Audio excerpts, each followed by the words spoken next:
यहाँ पर बोलता है, पिछले क्लास में हम लोग एल्केन कंपाउंड बनाने के लिए सीखे थे नहीं, कि एल्केन कंपाउंड का फॉर्मेशन एल्केन से, एल्कीन से, एल्काइन से, हेलो एल्केन से कैसे करते हैं।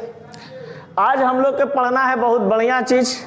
वीडियो के माध्यम से जो बच्चे अगर देख रहे होंगे वीडियो को, तो एक बार कस का स्क्रीनशॉट ले लीजिएगा, एकदम ठोक के बढ़िया से इसे खींच के। ये आपका पूरा भैया थ्योरी है।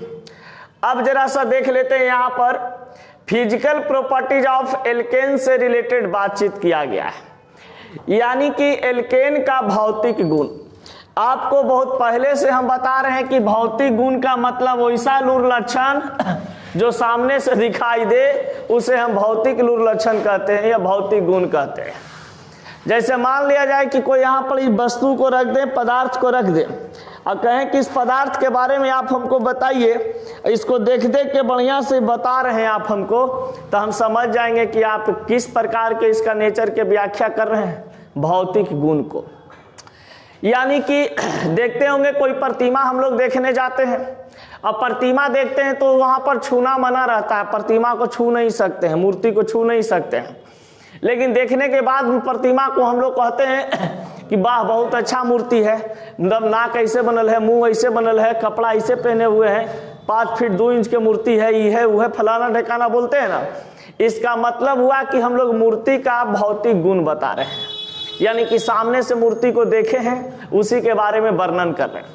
तो एल्केन का भी भौतिक गुण क्या होता है, तो देखिए जितने भी एल्केन कंपाउंड आपके पास होते हैं, चाहे वो मीथेन की बात करें, इथेन की बात करें, प्रोपेन की बात करें, ब्यूटेन की बात करें, जितना भी एल्केन कंपाउंड आपके पास होते हैं वो जनरली कहा जाता है कि कलरलेस होते हैं, यानी कि उसके पास कोई रंग नहीं होता है और कोई गंध भी नहीं होता है। यानी कि एल्केन्स कंपाउंड जो होता है वो कलरलेस होता है और ऑर्डरलेस होता है। यानी कि कलरलेस कहने का मतलब रंगहीन और गंधहीन, ऑर्डरलेस कहने का मतलब आपके पास क्या चीज, गंधहीन। तो यहाँ पर लिख दिया गया है possess no nature of order, किसी प्रकार का गंध इसमें उपस्थित नहीं होता है। इसको कहीं कहीं पर हम लोग ऑर्डरलेस भी लिखते हैं, समझ गए। ऑर्डरलेस मतलब गंधहीन होता है। यानी कि अगर प्रकृति रूप से बात करें, शुद्ध एल्केन की बात करें, शुद्ध एल्केन की बात किया जाता है, मीथेन, इथेन, प्रोपेन, ब्यूटेन, ये सब के फॉर्म में, तो हमारा कंपाउंड रंगहीन होता है। जैसे मीथेन कोई तुमसे पूछ दिया कि मीथेन रंगहीन होता है कि गंधहीन होता है, तो कहना है कि रंगहीन और गंधहीन दोनों होता है, यानी कलरलेस भी होता है और ऑर्डरलेस भी होता है। उसमें कोई गंध नहीं होता है मीथेन में कि आपको पता चलेगा, समझ गए। उसमें कोई इसी प्रकार का गंध डाला जाता है बाहर से, क्योंकि उसको हम लोग क्या कर सके, पहचान सके कि रिसाव हो रहा है। एलपीजी के सिलेंडर में इथाइल मरकैप्टन डाला जाता है, लेकिन मुख्य रूप से एलपीजी का मुख्य अवयव ब्यूटेन को कहा जाता है। लेकिन ब्यूटेन के पास बताइए कोई रंग होता है अपना, नहीं होता है। निकालते हैं ऐसे तो पता चलता है कि गैस निकल रहा है, नहीं निकलता है। इसका मतलब साफ साफ है कि हमारे पास जितने एल्केन कंपाउंड हैं ये कलरलेस होता है और ऑर्डरलेस होता है। अब देखा जाए, यहां पर बात बोला गया भैया लोअर एल्केन्स आर गैसेस, यानी कि जितने भी यहां पर C1 से C4 की बात किया जा रहा है, ये आपका लोअर कार्बन आपके पास एल्केन कहते हैं। इसको लोअर कार्बन एल्केन कहा जाता है। C5 से C15 तक की अगर बात किया जा रहा है तो ये मिडिल कार्बन ऑफ एल्केन कहते हैं। और C16 से C100 तक की बात किया जा रहा है तो यहाँ पर आपके पास higher alkane, higher carbon alkane compound इसको हम लोग बोलते हैं। तो यही बात बताया है कि क्या चीज, एलपीजी में ब्यूटेन मुख्य अवयव गैस होता है, ब्यूटेन और आइसोब्यूटेन मिला हुआ होता है उसमें। लेकिन गमकने वाला गैस जो गंध देता है गैस, उस गैस का नाम होता है इथाइल मरकैप्टन, एथिल मरकैप्टन के नाम से भी हम जानते हैं, जिसका फॉर्मूला होता है C2H5SH। समझ में आया? अब देखिए C2H5SH जलता नहीं है, जलने का काम कौन करता है एलपीजी सिलेंडर में? ब्यूटेन करता है। जो गैस जलता है जिससे दाल भात चोखा बनता है उस गैस का नाम होता है ब्यूटेन, समझ गए। लेकिन जो गमकने वाला गैस होता है, जो रिसाव से पता चलता है, उस गैस का नाम होता है क्या चीज? Ethyl mercaptan. कोई दिक्कत परेशानी? आगे बढ़ते। अब देखिए, लोअर एल्केन आर गैसेस, यानी कि कहने का मतलब यहां पर है कि एल्केन की बात किया जाता है आपके पास, तो अगर एल्केन जो आपके पास होते हैं वो एल्केन कहा जाता है कि कुछ इस प्रकार से है, बात को समझिएगा। देखिए बाप, जैसे CH4, C2H6, C3H8, C4H9, C5H12, इसी प्रकार से यहां पर कह दिया जाए C10H22, उसी प्रकार से कह दिया जाए C17H, 17 दूनी 34 2 36, C100H202। देखिए, जितने भी हमारे पास एल्केन कंपाउंड है, यहां पर C1 से लेकर के C4 तक की अगर बात करता है तो इसको हम लोग लोअर कार्बन एल्केन के नाम से जानते हैं। और लोअर कार्बन एल्केन जो होता है ये किस अवस्था में एग्जिस्ट करता है? गैसियस स्टेट में, यानी कि गैसीय अवस्था में रहता है। देखिए, CH4 मीथेन होता है, मीथेन किस रूप में रहता है? गैस अवस्था में। इथेन किस रूप में रहता है? गैस अवस्था में। प्रोपेन किस अवस्था में रहता है? गैस अवस्था में। ब्यूटेन किस अवस्था में होता है? गैसीय अवस्था में।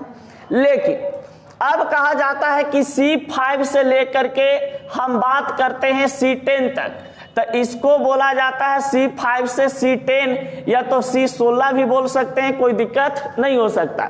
इसके आगे जितना भी आपका कार्बन आएगा ये कहलाता है मिडिल कार्बन। ये क्या कहलाता है? Middle carbon alkane. अब ये भैया मिडिल कार्बन एल्केन जो होते हैं इसमें कार्बन की उपस्थिति C5 से लेकर के C16 तक होता है। 6 16 दूनी 32 और 32 2 34, तो यानी कि C5 से C16 तक की मिडिल कार्बन है जो ये किस अवस्था में पाए जाते हैं? लिक्विड अवस्था में, यानी कि द्रव अवस्था में। अब देखिए, यहां पर बताया गया है आपके पास कि C17 से लेकर के C100 तक की अगर बात करते हैं तो यहाँ पे हायर कार्बन ऑफ अल्कोहल कहा जाता है। हायर कार्बन अल्कोहल कहते हैं। तो हायर कार्बन अल्कोहल जो होता है ये किस फॉर्म में एग्जिस्ट करता है? सॉलिड के फॉर्म में एग्जिस्ट करता है। अब जब सॉलिड के फॉर्म में एग्जिस्ट करता है तो कहा जाता है कि सॉलिड कहने का मतलब कि ये मोम की तरह होता है। किस तरह होता है? मोम की तरह, ठीक ना। अब ये ऐसा ठोस आपके पास एल्केन होते हैं जो मोम की तरह होता है, जैसे साबुन उबुन बनाने में इसका उपयोग किया जाता है, समझ गए ना। अब देखिए, तो आपसे कोई पूछे कि मिडिल कार्बन से बना एल्केन यौगिक किस अवस्था में पाए जाते हैं? लिक्विड। उच्च कार्बन से बना यौगिक एल्केन का कौन सा अवस्था में पाया जाता है? सॉलिड। और निम्न कार्बन से बना एल्केन यौगिक किस अवस्था में पाया जाता है? गैसीय अवस्था में। कोई दिक्कत? मार्स गैस को मीथेन के नाम से जानते हैं। मीथेन CH4 कहा जाता है कि मार्स गैस मीथेन कहाँ उपस्थित होते हैं? तो मार्स गैस मीथेन की बात किया जाता है तो कहा जाता है इसमें कि जहां पे दलदल होता है, समझ गए, दलदल में कह सकते हैं कि मिट्टी एकदम दलदल के रूप में होता है, तो देखिएगा वहां से हल्का हल्का बुलबुला निकलता है गैस टाइप का, तो उसमें से मीथेन गैस निकलता है। या तो फिर कह सकते हैं आप बहुत दिन का गोबर देखे होंगे गांव घर में कि एक जगह पड़ल रहता है तो उसमें खदर बदर कुछ बुलबुला निकलते रहता है, समझ गए, पिल्लू मकड़ा भर जाता है और उसमें से कहा जाता है कि धीरे धीरे करके क्या होता है कि उसमें से कुछ हल्का सा गैस का रिसाव होता है, बुलबुला टाइप के निकलता है, समझ गए। तो वो बुलबुला टाइप के जो गैस ऊपर की ओर निकलता है वो मीथेन गैस होता है। मतलब कह सकते हैं 50-100 दिन के, मतलब कि 50 दिन के 20 दिन के गोबर कहीं रखल है, समझ गए, एकदम बड़का मनी ढेर मनी, और वहां पर देखिएगा, जाइएगा, सूंघिएगा ऐसे करके, हाँ तो मजा आ जाएगा, लगेगा कि ओ माय गॉड कितना बढ़िया सुगंध है। इतना बढ़िया सुगंध तो 1000 दिला के बाद नहीं आ सकता है जितना बढ़िया सुगंध आता है। तो वहां से किस प्रकार का गंध आता है आपका? बहुत ही अच्छा गंध आता है ना, अरे गधा खराब गंध आता है, समझ गए। तो वहां से मीथेन गैस का निर्माण होता है। चलिए अब देखते हैं अगला क्वेश्चन।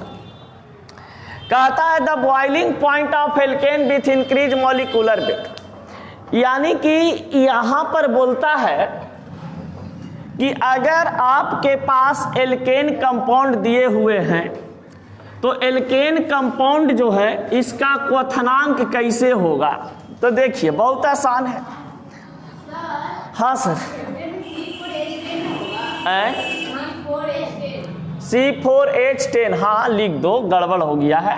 देखिए अब जरा सा देखते हैं, यहां पर कहा जाता है बॉइलिंग पॉइंट, समझिएगा यहां से क्वेश्चन जरा सा अच्छा उठता है। कहता है कि एल्केन का बॉइलिंग पॉइंट क्या होते हैं, एल्केन का बॉइलिंग पॉइंट क्या होता है। तो जनरली एल्केन का बॉइलिंग पॉइंट जो होते हैं ये डिपेंड क्या चीज पे करता है उसको देख लेते हैं। एल्केन के जितने भी यौगिक हैं, कंपाउंड हैं, वो डिपेंड करता है number of carbon and hydrogen पर। फिर कह सकते हैं जब नंबर ऑफ कार्बन और हाइड्रोजन बढ़ेगा, इंक्रीज करेगा, तो जाहिर सी बात है कि उसका भैया मॉलिक्यूलर वेट भी क्या होंगे, बढ़ेंगे, जिसको हम लोग क्या बोलते हैं, आणविक भार। तो आणविक भार भी क्या हो जाएगा, बढ़ेगा, इंक्रीज करेगा। तो जैसे देखो तुमको कह दे अरेंज करने के लिए कि भैया C4H10 है, C6H14 है, C8H 8 दूनी 16 2 18 है, इसको आप बताइए कि किसका क्वथनांक ज्यादा होगा।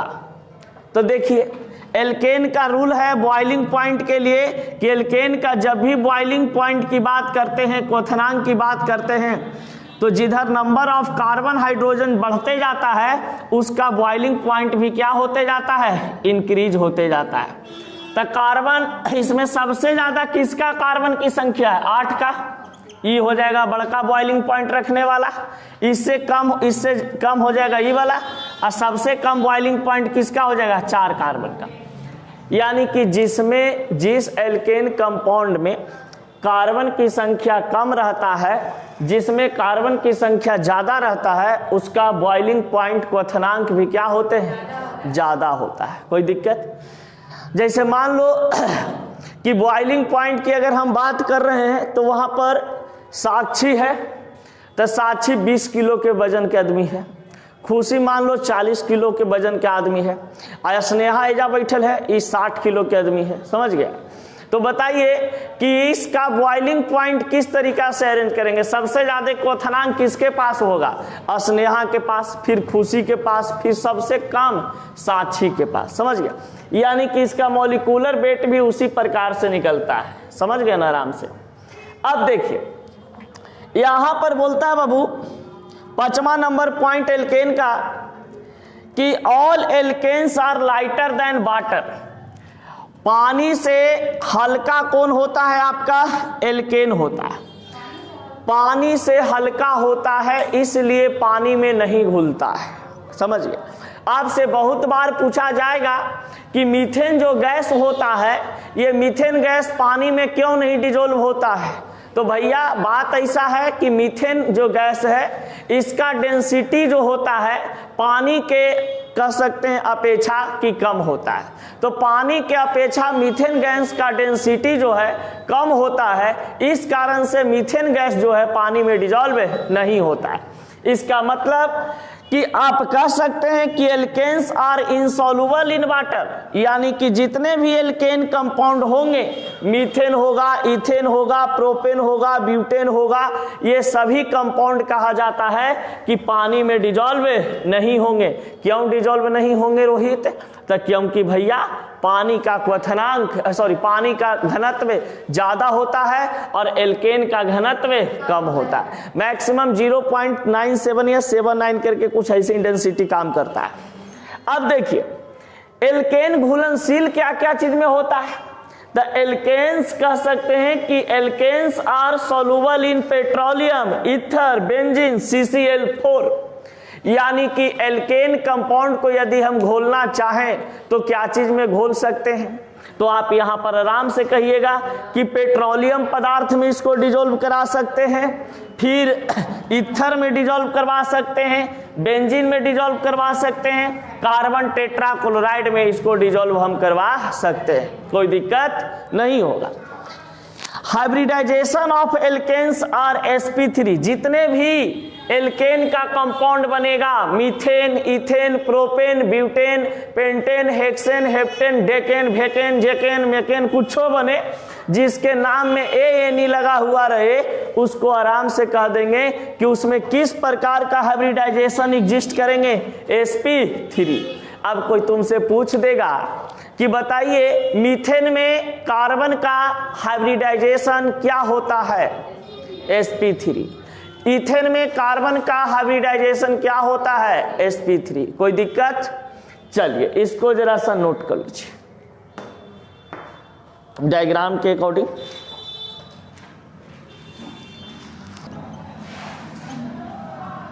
केमिकल प्रॉपर्टीज ऑफ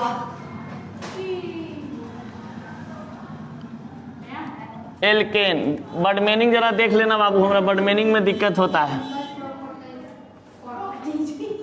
एल्केन का रासायनिक गुण, बायोलॉजी फर्डाइन तो बायोलॉजिकल नहीं मिलता है इसमें, सिर्फ केमिकल।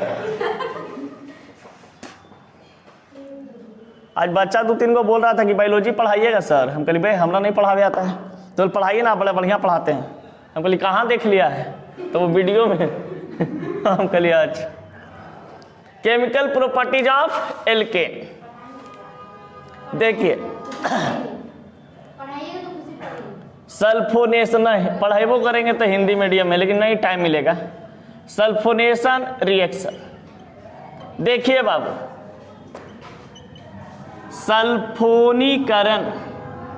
सल्फोनीकरण अभिक्रिया। पता चला कि जितना केमिस्ट्री डीपली पढ़ाते हैं उतना बायोलॉजियों में डीपली लेके चल गए तो दिक्कत हो जाएगा। नहीं पूरा, अब जैसे मान लीजिए कि किसी को किडनी के बारे में बताना है तो लाओ फाड़ के निकाल के देखवाइयो कहाँ किडनी है, पता चला बायोलॉजी पढ़े हुए में हमारे खेल खत्म हो गया। देखिए बाबू यहाँ पर एक वर्ड बड़ा सुंदर आया है, लेकिन इसका काम बड़ा खराब होता है।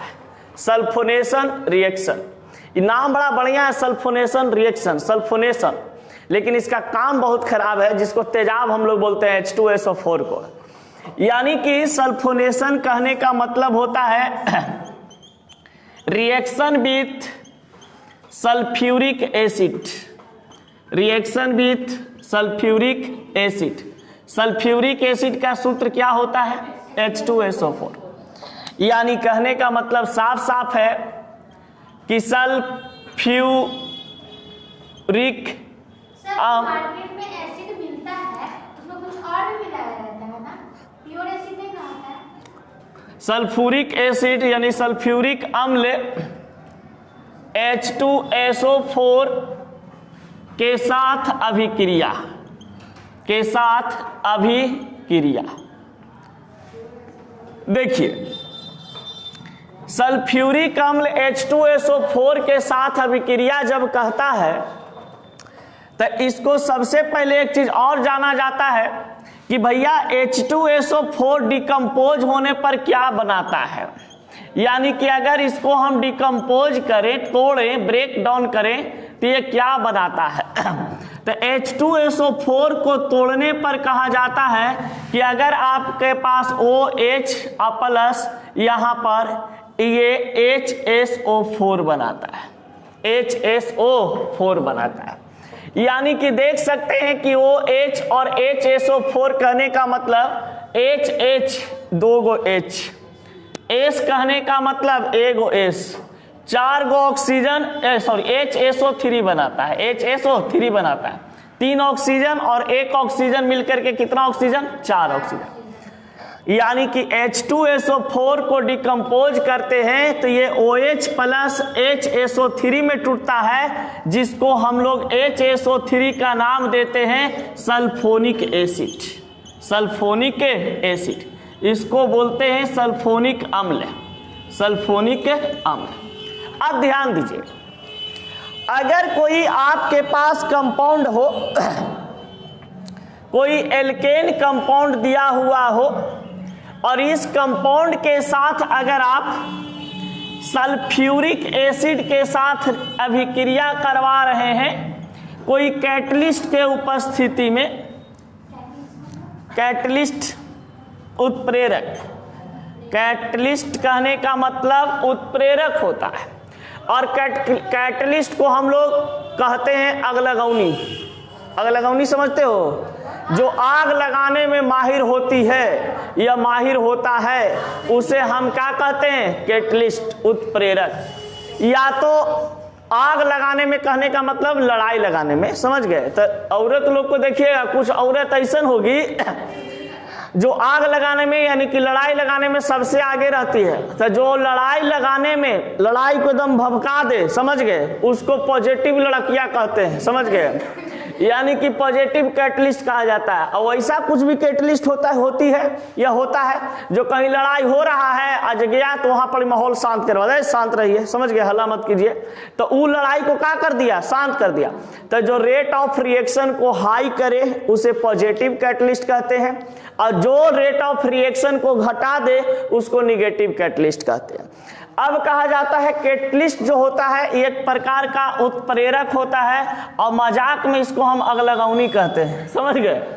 तो अब देखा जाए, अब देखो तुम लोग के घर के अगल बगल में कोई लड़ाई करे तो उसको जा करके जे मतलब देखना ना, खाली कि बीच में आके डिंग डम कर रही, लड़ाई लगवा रही है, ज्यादा हमारा कैटलिस्ट बनेगी तुम, समझबो नहीं करेगी, और तुम्हारा दिल के जो खड़ू मतलब की जो बात होगा भर दम गरिया देना उसको, समझ गए? कोई दिक्कत नहीं होगा। देखिए केमिस्ट्री जो ऐसा सब्जेक्ट है ना जिसमें गाड़ी का इंपॉर्टेंट रोल है। क्या बोलूं, गलती कर रहे हैं? गाड़ी एक ऐसा चीज है जो कि आपको एकदम अंदर से एनर्जी मिला देता है, समझ गए? अगर मान लीजिए किसी को लिख करके गाड़ी दीजिए, मैंने लिख दीजिए तेरी फलनवा के, समझ गया, उसको कुछ इफेक्ट नहीं पड़ेगा। अगर बोल के गाड़ी दीजिए किसी को तेरे फलनवा के, समझ गया, मार के होंक देगा, समझ गए? तो ये सब दिमाग का लोचा होता है जो कि केमिस्ट्री हम लोग कहते हैं। अब देखिए एल्केन है ना बाबू, एल्केन के रूप में सल्फ्यूरिक एसिड यहां पर जा रहा है, इसके साथ एल्केन है, सल्फ्यूरिक एसिड है। अब एल्केन को, एल्केन के जगह पर क्या कर दिए? मीथेन। और सल्फ्यूरिक एसिड के जगह पर क्या लिख देंगे? Sulphuric acid. यानी कि मीथेन को हम सल्फ्यूरिक एसिड के साथ रिएक्शन करवा रहे हैं, किसके उपस्थिति में? कैटलिस्ट के उपस्थिति में, यानी उत्प्रेरक के उपस्थिति में। तो बताइए मीथेन का सूत्र क्या होता है? CH4, और H2SO4 का H2SO4 सल्फ्यूरिक एसिड। अब बताइए H2SO4 किस रूप में टूटता है? HSO3 और यहां पर OH यही में टूटता है ना।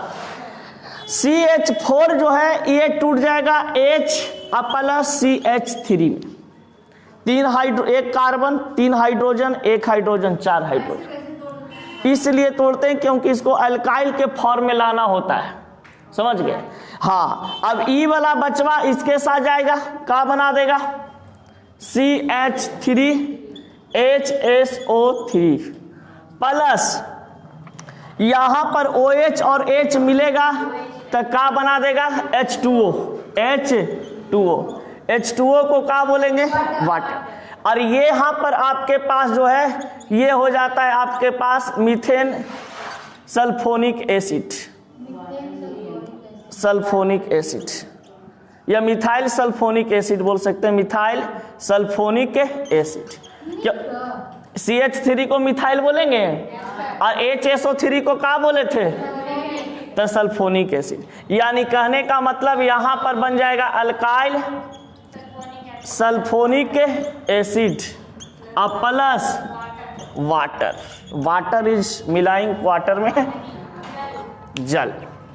चलिए जल्दी से नोट कीजिए इसको फटाक से।